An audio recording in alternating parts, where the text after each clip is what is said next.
हम सोचते थे यार हम ही बहुत बड़े तोप ड्राइवर हैं, लेकिन सर को देख के तो मालूम पड़ा कि ये तो हमसे भी बहुत बड़ी, अगर बहुत बड़ी तोप है। ये तो मेरा शौक है। ये ऊपर वाले की मेहरबानी है जो आप और हम अपने शौक पूरे कर पा रहे हैं। हाँ। वरना इस दुनिया में बड़े बड़े सिकंदर आए, पिस गए भाई। मैंने गाड़ियाँ तब चलानी सीखी हैं जब गियर्ड व्हीकल्स होती थी, इसमें हाथ में गियर्स होते थे। क्लासिक वाली स्कॉर्पियो थी, वो मैंने 4 व्हील ड्राइव में ख़रीदी, और ये भी 4 व्हील ड्राइव है। फोर्ड GPW है, जो अमेरिकन जीप है, जो सेकेंड वर्ल्ड वॉर में इंडिया आई थी। Good morning friends, welcome back to Kaushik blog.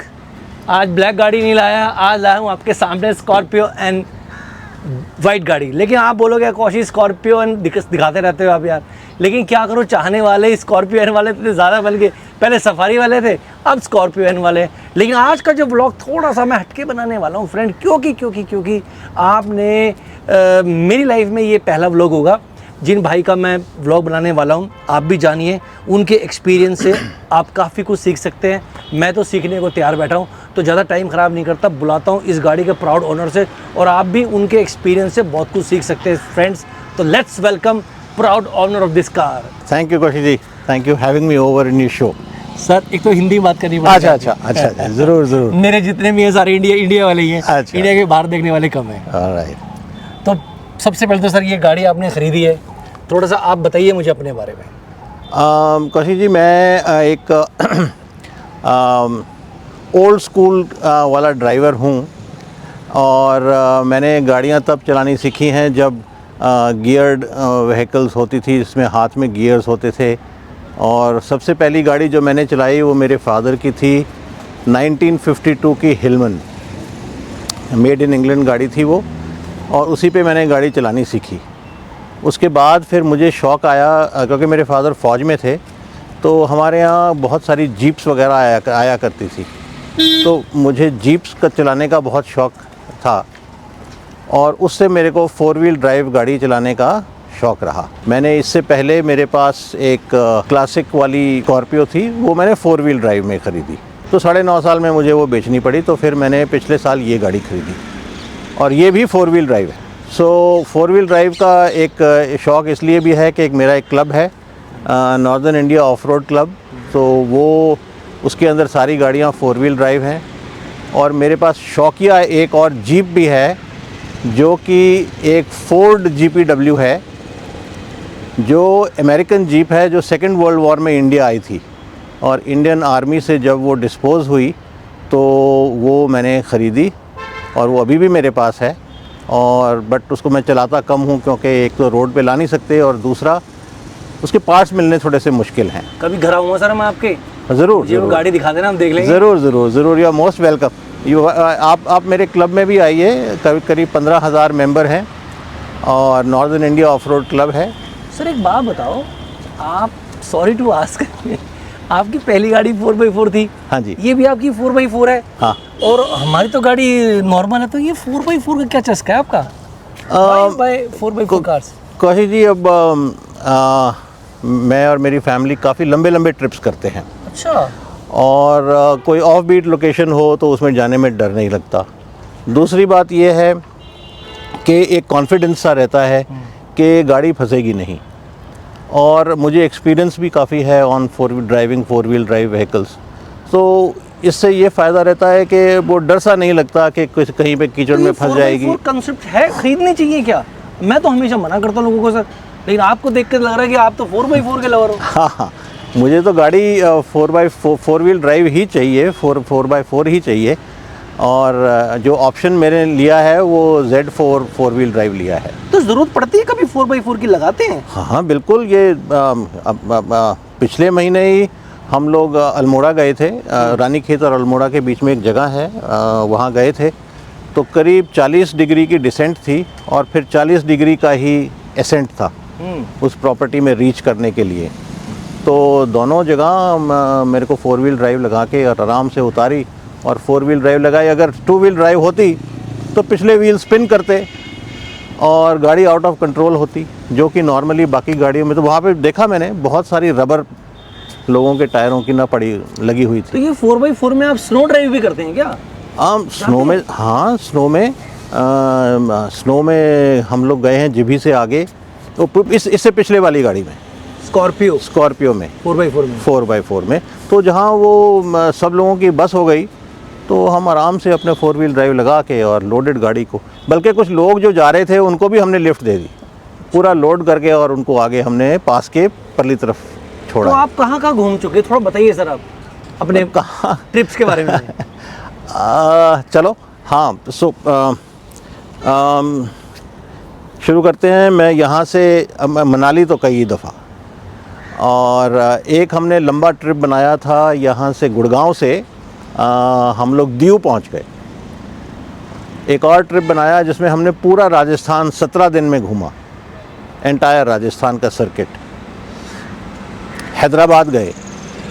यहाँ से पिछले साल ये गाड़ी करीब 700-800 किलोमीटर ही चली थी, तो हम नेपाल जाके आए, नेपाल घूम के आए।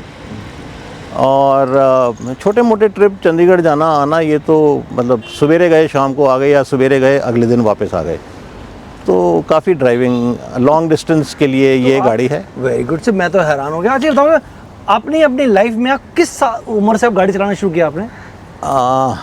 देखो जी, ऑफिशियली तो 18 साल पे ही लाइसेंस बनता है। मगर घर पे में आपने शुरू कर दिया था? देखा मैंने उससे पहले। अच्छा। तो वो घर पे जीप्स आती थी, मेरे फादर फौज में थे जैसे मैंने बताया, तो जीप्स आती थी, तो ड्राइवर को पटा के उसको बोलते भाई जरा मेरे को जीप चलाने दे। सो मैं स्टीयरिंग संभालता था और वो पेडल संभालता था और गियर संभालता था। और जब थोड़ा सा बड़ा हुआ तो अपने फादर की कार चलाता था। तो कितने सालों से गाड़ी चला रहे हैं सर आप? 1967 से स्टार्ट कर दिया आपने? 67। तो आपकी एज क्या है सर? 67 ही है। 67 ईयर है आप? हाँ। तो इतनी लंबी लंबी ड्राइव करते हो आप। इसमें सबसे लंबा ट्रिप कौन सा मारा आपने? नेपाल का। अच्छा, नेपाल चले गए इस गाड़ी से आप? इसी नेपाल गए यहाँ से, और पूरा नेपाल घूम के, वो ट्रिप था करीब हमारा 3,000-3,500 किलोमीटर। तो ये बताओ, जब आप इस गाड़ी पे बैठते हो सुबह स्टीयरिंग पे, तो आप शाम को मतलब कितना किलोमीटर ड्राइव कर लेते हो वन गो में? 700, 750, 800 चला ले। हाँ, अब it's so easy, cruise control है, हाईवेज इतने अच्छे हैं। नहीं होती आपको? नहीं, मुझे तो, मैं तो कुछ करता ही नहीं हूँ, काम तो गाड़ी करती है। नहीं, आपके मैनुअल गाड़ी है भाई। हाँ, नहीं मैनुअल है तो ऐसा नहीं, थकान तो होती है, बैठे बैठे गाड़ी पे आप थक जाते हैं, पैसेंजर भी थक जाता है कई बार तो। नहीं, पैसेंजर भी थक जाते हैं, बट म्यूजिक चला लेता हूँ। अच्छा। I like to listen to music, तो म्यूजिक चलती है। और मुझे गाड़ी चलाना अच्छा लगता है, मजा आता है आपको? मजा। तो लास्ट अब जो किस साल में ट्रिप मारा आपने इसको लेके? अभी कब गाड़ी ली आपने? ये गाड़ी मैंने खरीदी 4 जनवरी 2023 को।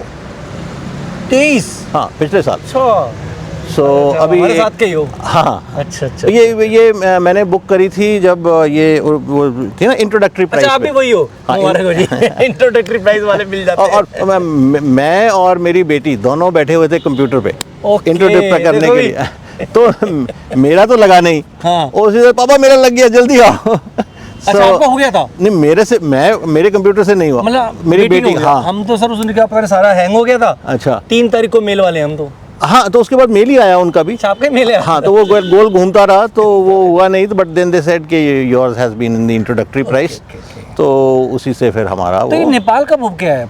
नेपाल हम गए थे फरवरी 2023 में। अच्छा, तभी निकल गाड़ी आती? 600-700 किलोमीटर चली थी। अच्छा। बस्ती में जाके मैंने 1000 किलोमीटर की इसकी वो पहली सर्विस कराई, जाते just before crossing the border. अच्छा। हाँ। तो सर एक बात बताओ, अगर नेपाल जाना हो तो नेपाल जा रूट कौन सा है? बड़ा सिंपल है, यहाँ से बस्ती से आप। बस्ती कहाँ है सर? बस्ती गोरखपुर के पास है। डायरेक्ट थोड़ा पूछेंगे। हाँ, तो रास्ता कौन सा ले? लखनऊ, वाया लखनऊ। अच्छा, लखनऊ हाईवे ले लें। हाँ, लखनऊ यहाँ से आगरा हाईवे, हाँ। लखनऊ हाईवे, लखनऊ से आप डालिए बस्ती, और बस्ती से डालिए आप ये नेपाल का जो बॉर्डर पॉइंट है, मैं नाम भूल रहा हूँ। गोरखपुर के पास? गोरखपुर से पहले है। अच्छा। गोरखपुर जाने की जरूरत नहीं होती। तो ये लखनऊ हाईवे क्रॉस करने के बाद एक पड़ता है पूर्वांचल एक्सप्रेस हाईवे, लेना पड़ता है? नहीं, वो लेना पड़ता है ना? नहीं। तो बस्ती तक हाईवे ठीक है? बढ़िया, road is very good. The moment जैसे ही आप नेपाल में पहुंचोगे, रोड है ही नहीं। है ही नहीं। वहाँ ड्राइविंग का टेस्ट तो नेपाल में ही होता है। तो आप ये बताओ सर, नेपाल के बारे में हमारा मन ही बनता है क्या नेपाल वेपाल जाना चाहिए, नहीं जाना चाहिए? रास्ता ही नहीं है जब तो, रोड ही नहीं है। नहीं, रोड हैं मगर बहुत ही ख़राब हालत में है, बहुत ही ख़राब हालत में है। और जो वो कहते हैं जी वहाँ से रोड आपकी अच्छी हो जाएगी, तो वो मतलब सड़क का कुछ मतलब अच्छा, उनके लिए अच्छी अच्छा। इंफ्रास्ट्रक्चर पे उनका कोई ज़्यादा जोर है नहीं। जगह कैसी लगी? जगह बड़ी अच्छी है वहाँ पर। एक हम गए थे वो पोखरा, वो जगह जाने वाली है, बहुत अच्छी है प्लेस। वहाँ पे लेक है और काफ़ी टूरिस्टी एक्टिविटीज़ हैं। काठमांडू में बहुत ट्रैफिक है। कितना टाइम चाहिए नेपाल घूमने के लिए? नेपाल हम गए थे, हम वहाँ थे करीब 6 दिन, 6-7 दिन, 6-7 तो वैल्यू फॉर मनी है, जाना चाहिए। देखिए जी, अगर आपको ड्राइविंग का शौक़ है और पोखरा मतलब एक दूसरी कंट्री को है तो हमारे जैसे ही कंट्री वो, अच्छा, ज़्यादा अंतर तो नहीं है, बट पोखरा एक जगह है जो अच्छी है। अदरवाइज़ ठीक ठीक है। वाइल्ड लाइफ में अगर आपका इंटरेस्ट है, जो कि हमारा है, तो Chitwan national park you must see. So वो वहाँ की हाईलाइट है, अच्छी जगह है। इस गाड़ी के बारे में बताइए सर कुछ, हमें कोई तकलीफ़? इस गाड़ी ने अभी तक तो मुझे को कोई तकलीफ़ ऐसी दी नहीं है। मैं काफ़ी देखता रहता हूँ कि किसी को कोई सॉफ्टवेयर का इशू है, कुछ ना कुछ है, बट इसमें मुझे फॉर्चुनेटली टचवुड अभी तक तो कोई ऐसा इशू हुआ नहीं। वो बताओ ना जो हमारी गाड़ी में चल रहा है। अच्छा, वो ट्रिप ए और ट्रिप बी जीरो? नहीं, ट्रिप ए और बी बिल्कुल ठीक चलते हैं, कोई जीरो नहीं है? नहीं। क्या बात है सर, टचवुड। हमारा तो ये ट्रिप अभी 3 बार उठा सुबह से। अच्छा। ओके, नहीं, वो मैंने देखा है आपका वीडियो, जहाँ पे आपने कई चक्कर लगाए उसको करवाने के लिए। अभी भी ठीक नहीं हुआ? अभी भी वो अच्छा, नहीं, ढाक के 3 बात है। हाँ, इसमें तो फॉर्चुनेटली अभी तक मेरे को कोई ऐसी इशू नहीं है। क्या क्या सर मॉडिफिकेशन कराया आपने इस गाड़ी में? मॉडिफिकेशन मैंने तो कुछ नहीं किया जी, मैंने तो स्टॉक रखी है। सिर्फ मैट्स डलवाए हैं, ये लाइट्स लगवाई हैं नीचे, फॉग लैंप्स, मेरे को फॉग है, फॉग लैंप्स लगवाए हैं। अच्छा, और टायर्स आपने एलईडी भी लगाए सर? हाँ जी, हाँ, मैंने एलईडी लगवाए हैं। कितने वॉट के हैं सर ये 75 है। 75 150? That's right. अच्छा, वेरी, हम तो 60 वॉट के रह गए। हाँ, और टायर्स मैंने योकोहामा, जो मेरा इससे टायर के साथ बड़ा अच्छा एक्सपीरियंस है। 17 इंची है सर ये तो? हाँ, ये 17 इंच का स्टॉक स्टील का इसका वो रिम है। 65 R17 योकोहामा जियोलैंडर्स 80s हैं ये, और ऑल टेरेन। अच्छा, ऑल टेरेन। हाँ, पांचों ऑल टेरेन हैं। 4x4 में तो ऑल टेरेन सर लगवाना ही पड़ता है। और ये मैंने गाड़ी खरीद के शोरूम से लेके सीधा टायर चेंज करवाए और फिर वहाँ से वापस लेके आया। अच्छा सर, गाड़ी ने तकलीफ दी कोई? अभी तक तो नहीं है जी कोई तकलीफ़।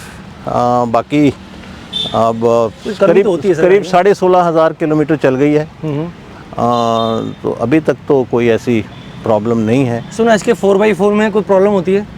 नहीं, मैंने तो 5-6 दफ़ा यूज़ किया है नेपाल में, 2-1 दफ़ा, और एक पिछले महीने, और एक बीच में 2-3 दफ़ा। तो हाई लो दोनों यूज़ किए हैं मैंने, तो कोई प्रॉब्लम नहीं है। कोई प्रॉब्लम। और इसका काफ़ी टॉर्क है इंजन में, तो लो लगाने के बाद तो आपको इसमें एक्सीलेटर देने की ज़रूरत ही नहीं है।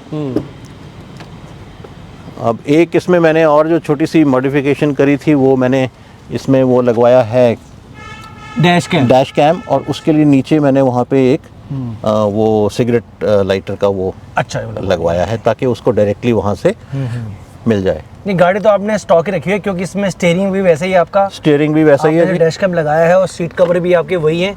हाँ, और वैसे जैसी गाड़ी कंपनी ने दी थी आपने वैसी ही है। वैसे थोड़े बहुत आपने मैट्स वगैरह चेंज कराए? बस मैट्स डलवाए हैं। तो इसके इंटीरियर के बारे में क्या ख्याल है सर आपका? इंटीरियर में अगर इसको थोड़ा सॉफ्ट कर देते ना, ये बीच में और जो आर्म रेस्ट हैं, तो थोड़ा सा और मज़ा रहता। थोड़ा सा इसमें ये कमी रह गई। क्या कॉस्ट पड़ती है सर आपको इसकी? कितने पैसे दिए थे आपने जब 4x4 के? टोटल मेरे को करीब पड़ी है जी उस समय 19.20। अच्छा, 19,20,000 रुपये। हाँ, 19,20,000 रुपये आप दिए? हाँ, 4x4 के? Four wheel drive manual diesel Z4। Okay, और ऊपर से आपने इसके ऊपर कितने पैसे खर्चे हैं? लाइट्स लगवाई हैं जी, और ये भी इतना ही है। एक डैश कैम लिया है 4,500 का।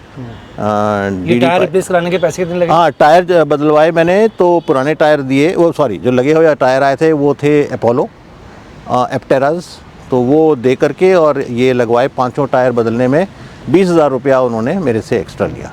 तो 19.5 के आसपास ये गाड़ी पड़ गई आपको अभी तक? हाँ ठीक है। और गाड़ी की सर्विस के बारे में बताइए सर, कुछ एक्सपीरियंस अपना। बस ये पहली सर्विस तो में तो कुछ खास हुआ नहीं, वहाँ धो धा के उन्होंने मुझे दे दी जी। बस्ती में। और उसके बाद मैंने पहली सर्विस कराई है, तो इसमें वही नॉर्मल जो होता है 10,000 की सर्विस, तो वो मैंने करवाई थी करीब 9,500 किलोमीटर पे। अब 16,500 चल गई है, तो 20,000 की सर्विस अभी आगे होगी। आप सेटिस्फाई हैं सर्विस जैसे करते हैं महिंद्रा वाले? 10,000 वाली सर्विस हुई थी।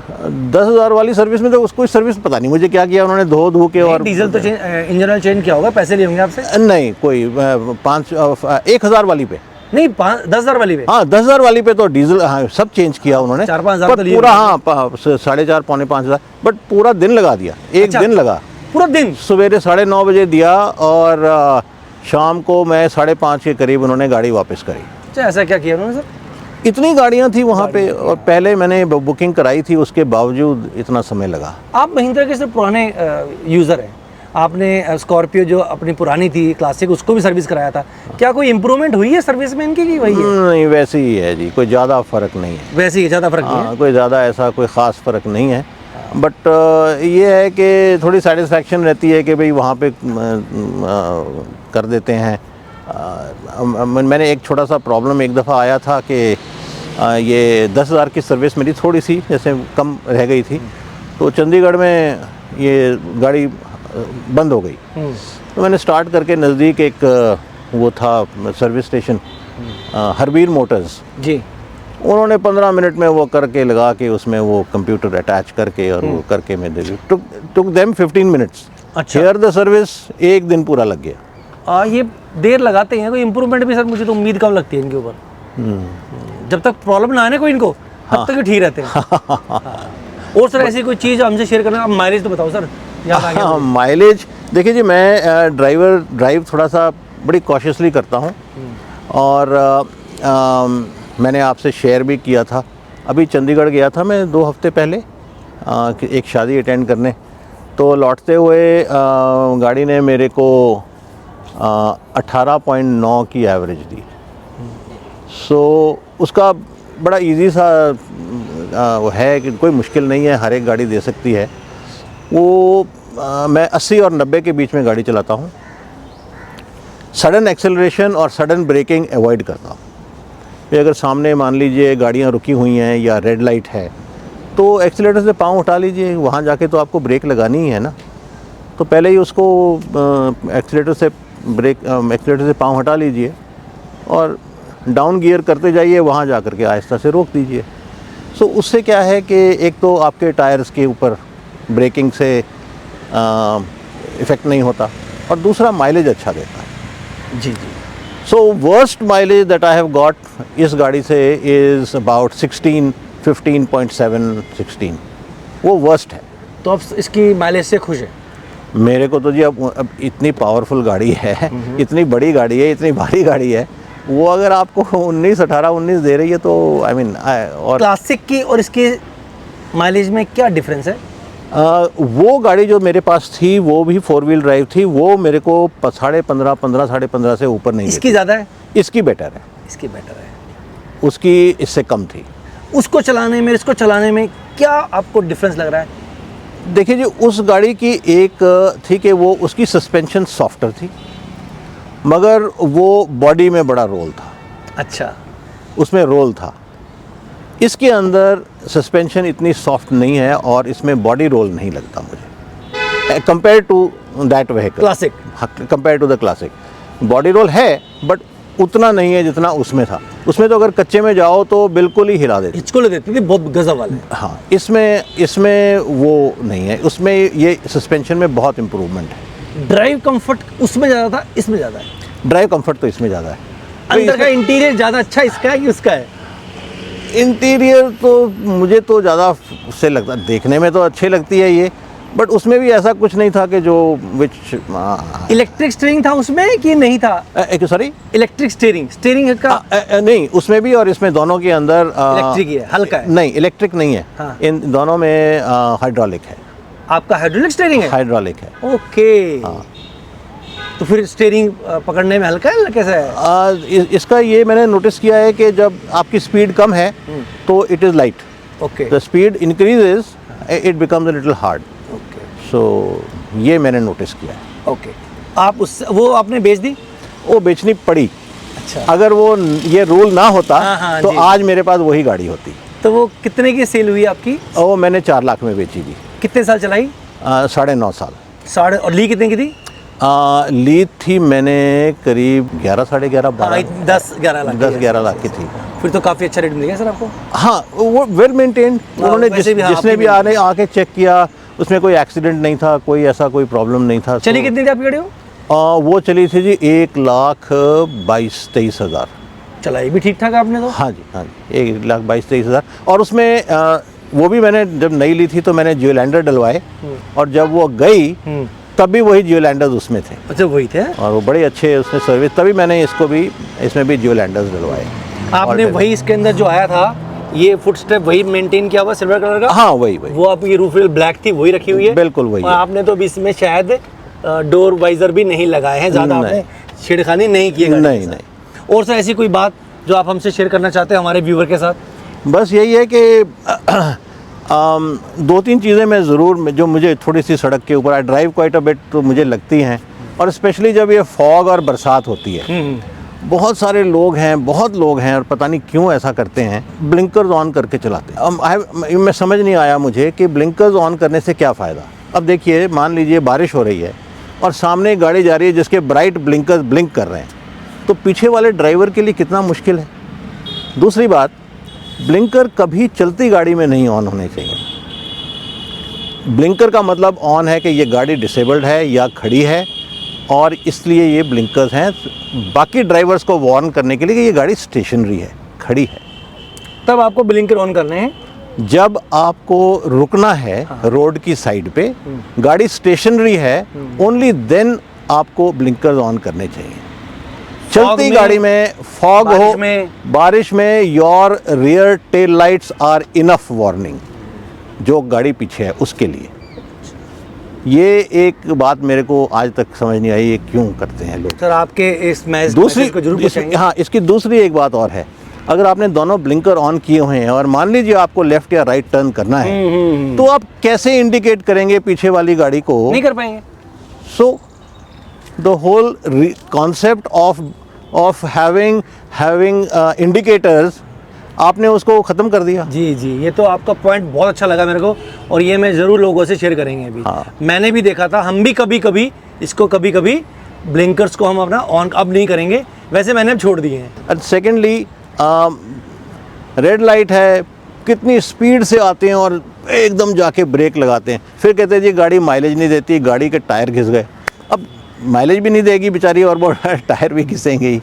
सो ये थोड़े टिप्स हैं जो आपकी माइलेज को इम्प्रूव कर सकते हैं, आपकी गाड़ी के खर्चे को बचा सकते हैं। 1,20,22 हज़ार मैंने चलाई वो गाड़ी, और उसमें 30% टायर के ट्रेड अभी भी थे, बिकॉज आप डिफेंसिव ड्राइविंग करते हैं, आराम से चलाते हैं। सर ये मैसेज जरूर पहुंचेगा। और भी कुछ शेयर करना तो बताइए सर, आप आज आप कैमरे पे हैं। बस, और तो भाई बड़ी कंफर्टेबल है। हाँ, और क्लीन कर गाड़ी रखी सर आपने, बड़ा मज़ा आता देख के भाइयों गाड़ी की। मैं भी चाहता हूँ मेरी गाड़ी भी ऐसे साफ़ सुथरी सी बनी रहे। हाँ, भाई इसमें एक सिर्फ प्रॉब्लम ये है कि पीछे में इसमें सामान रखने की जगह नहीं है। अगर 7 सीटर खुली है तो? अगर 7 सीटर खुली है तो बिल्कुल नहीं, और खुली भी अगर इसको फोल्ड भी कर रही तब भी उतनी जगह नहीं है जितनी मेरी क्लासिक में थी। जी जी जी जी जी। तो मेरा इरादा हो रहा है कि इस पे कैरियर एक रूफ कैरियर लगवाऊं, क्योंकि नहीं तो ट्रैफिक सामान बहुत के लिए बड़ा प्रॉब्लम हो। वैसे तो सर जितनी भी ये 7 सीटर गाड़ियाँ हैं, इनमें अगर 7 सीट यूज़ करते हैं तो स्पेस तो पीछे कम ही बच जाता है।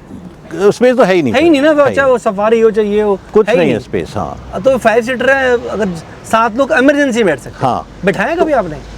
नहीं, हम पीछे तो हमारा कभी यूज, हम 3 ही हैं, माय वाइफ, माय डॉटर और मैं, हम ही चलते हैं। अच्छा। तो हम तो पीछे की फोल्ड ही करते हैं। मैं तो कई दफ़ा कंसिडर करता हूँ कि पीछे वाली सीट निकलवा ही दूँ, सही है, तो उसमें फिर जगह हो जाएगी, और नहीं तो एक रूफ कैरियर लगवाने की मेरी सलाह हो रही। सर आपने इसकी लाइट चेंज कराई है, क्या ज़रूरत थी चेंज कराने की? क्या लाइट कम थी? हाँ, लाइट्स बड़ी वीक थी इसकी, तो इसलिए मैंने चेंज कराई। ज़रूरत थी, ज़रूरत मुझे महसूस हुई। और फॉग लैंप्स इसमें थे नहीं, वो तो लगवाने पड़ते हैं, गाड़ी अंधी लगती है। हाँ नहीं, और फॉग लैंप्स के बगैर आप फॉग में थोड़ा मुश्किल हो जाता है। मुश्किल होता है। तो मैं चाहता था कि अगर इसमें मेरे को येलो बल्ब मिलते तो बेटर रहता, बट वो नहीं है, तो white ही है। येलो पेपर चिपका दो। वो एक ऑप्शन है। सो क्योंकि yellow is better in fog. जी जी। तो फ्रेंड, हमारा ये एक छोटा सा रिव्यू था, फीडबैक था रविंद्र जी की तरफ से। तो sir thank you very much कि आप आए, इतना वैल्यूबल आपने अपना जो तजुर्बा था लाइफ का वो हमसे शेयर किया। I am really very happy. हम सोचते थे यार हम ही बहुत बड़े तोप ड्राइवर हैं, लेकिन सर को देख के तो मालूम पड़ा कि ये तो हमसे भी बहुत बड़ी, अगर वो बहुत बड़ी तोप है। नहीं ऐसी कोई बात नहीं है, ये तो मेरा शौक़ है। सो ये शौक़ है मेरा, तो शौक़ में तो हो जाता है। देखो सर क्या बताऊँ मैं अभी लाइफ में, देखो सर मैं तो आपसे काफ़ी छोटा हूँ, शौक़ तो सब रखते हैं, उसे पूरा करने का ऊपर वाले की मेहरबानी हर आदमी को नहीं मिलती। ये ऊपर वाले की मेहरबानी है जो आप और हम अपने शौक़ पूरे कर पा रहे हैं। हाँ। वरना इस दुनिया में बड़े बड़े सिकंदर आए, पिस गए भाई, अपने शौक़ पूरे किए बिना चले गए। तो हम उन लक्की लोगों में से हैं। हाँ, भगवान ने हमें चूज़ किया, शौक़ दिए और पूरा करने की क्षमता भी दी और ऐसी सरकमस्टेंस पैदा कर दी कि हाँ भाई आप थोड़े से शौक़ पूरे कर लो।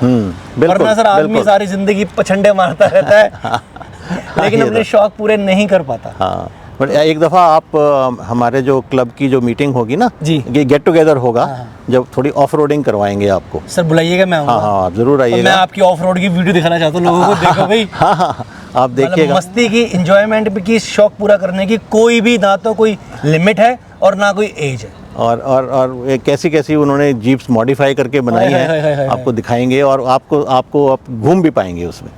रविंद्र जी बुलाइएगा, मजा आ जाएगा। हाँ ज़रूर तो क्योंकि मैं हमेशा 4x4 को वही बोलता था, वही लोग लें जो सही में साल में 2 बार 4x4 लगाते हो। तो सर मुझे मिल गए हैं, साल में 2 बार 4 बार लगा देते हैं 4x4। ज़्यादा लगा देते हैं। हमारा तो 1-2 महीने में 1-2 दफ़ा लग जाता है। तो आप बुलाइएगा, मैं आऊँगा। हाँ ज़रूर, तो यू आर मोस्ट वेलकम। तो तहे दिल से शुक्रिया सर आपका। Thank you very much. Thank you. जय हिंद, जय भारत। Thank you ji.